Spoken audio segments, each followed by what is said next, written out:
And he never fulfilled any real prophecies. Emphasis on real prophecies. And the reason we say that is because, as Kelsey said before, there's a lot of made up, invented prophecies. For example, I think the idea that the fig tree in Matthew, that's a prophecy, is a load of baloney, to be honest. I mean, you look at it and you look at the same example, the same situation in Luke, where Jesus tells the same parable of the fig tree, and he says something specific. He says, learn the parable or the analogy or something of the fig tree. He doesn't say, listen to the prophecy of the fig tree. He says, this is a parable. It was simply a way of saying, look, you know that when trees' leaves, they start to fall, you know that, or is it the other way around? He says you can know by the way trees are behaving, you know that the seasons are about to change. And so in the same way, when you see all these things, you know, wars, famines, all these things, you know that the end is near. He's not making a prophecy. He's giving a simple they say the fig tree is Israel. For an example. So they're saying, they're trying to say the fig tree is Israel there, but that's not the point when you read the passage closely, like Jordan said. It's not talking about anything at all but Israel, just saying, just as a fig tree, you know when the time is there, know by my signs I'm telling you about when I'm going to return. That's it. Yeah. And that's not to say that's not to say that the fig tree doesn't ever represent Israel, because I think there's times where the fig tree does, but I think that's totally missing the point of what Jesus was trying to convey. Absolutely. The fig tree prophecy it's just not a prophecy. And the same thing. Realized with this. Real quick, another example of a prophecy, again, why I emphasize that Ahnsahnghong never fulfilled real prophecies, would be the David prophecy, the 40-year prophecy. The question I always ask members, and I've never gotten a good explanation for or answer to, is where in the Bible does it say that there is a 40-year prophecy or a prophecy that would say Christ must reign for 40 years?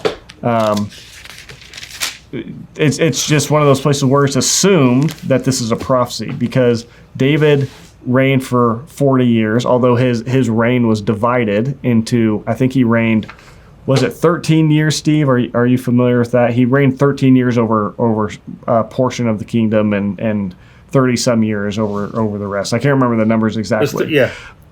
But that's interesting, because if you're going to take David's 40-year reign and say that's a prophecy of what Christ will do, well, then that division where David reigned over a certain portion for a certain amount of time, and then he finished the 40 years. The 40 years was made up of two separate time periods of reigning over two separate places, and so you would need to apply that and say that's also a prophecy. And we also talked in 2 Chronicles 35:18. It says that David never even kept the Passover.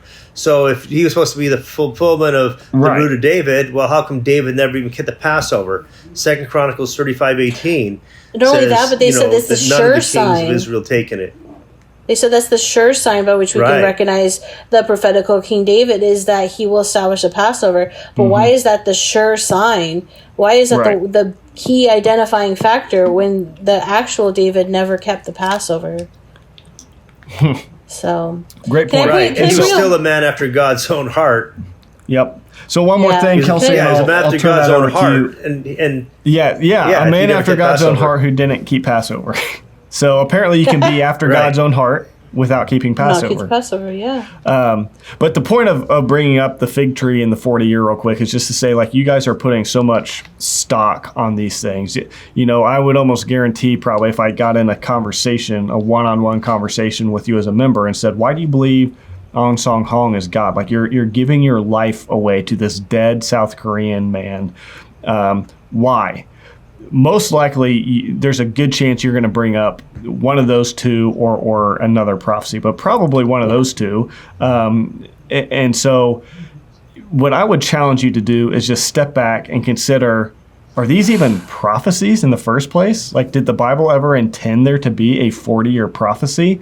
And if so, show me where in the Bible it says that the Christ that the Messiah, when he came, would reign for 40 years.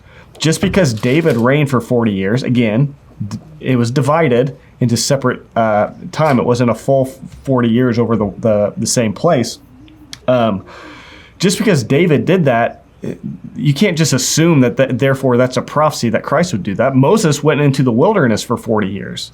Does that mean, by your logic, that must mean that that's a prophecy that when Christ comes, he would have to live in the wilderness for 40 years before he started his ministry in the same pattern as Moses.